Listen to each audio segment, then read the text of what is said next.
All right. He raised a sinewy hand. It seems bad. I'm sure Mr. Banks will appreciate the personal input. Who's driving you? Skinny Slidell? Your lucky day. I wanted to go alone, but Slidell refused to take no for an answer. Not Skinny, mock surprise. I think Skinny's hoping for some kind of lifetime achievement award. I think Skinny's hoping to get laid. I pegged a pen at him. He batted it down. Watch yourself. Larrabee withdrew. I heard the autopsy room door click open, then shut. I checked my watch. 3:42. Slidell would be here in 20 minutes. The brain cells did a collective cringe. On Skinny, there was cerebral agreement.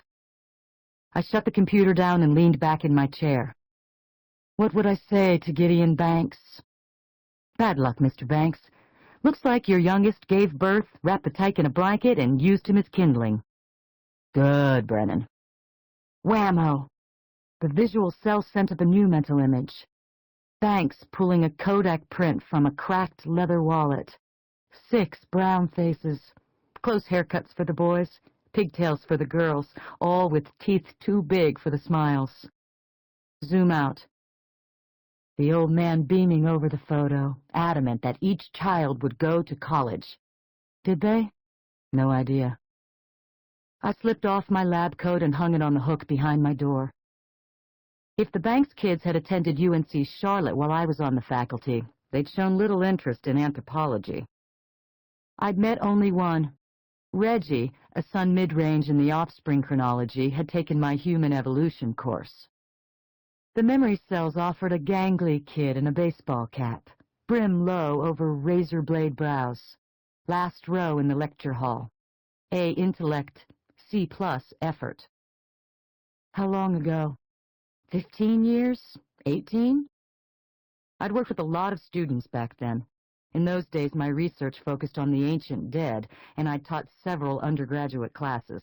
Bioarchaeology, osteology, primate ecology. One morning, an anthro grad showed up at my lab. A homicide detective with the Charlotte-Mecklenburg PD, she'd brought bones recovered from a shallow grave. Could her former prof determine if the remains were those of a missing child? I could. They were. That case was my first encounter with coroner work. Today, the only seminar I teach is in forensic anthropology, and I commute between Charlotte and Montreal, serving as forensic anthropologist to each jurisdiction.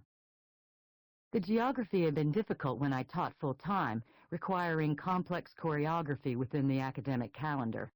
Now, save for the duration of that single seminar, I shift as needed. A few weeks north, a few weeks south, longer when casework or court testimony requires. North Carolina and Quebec? Long story.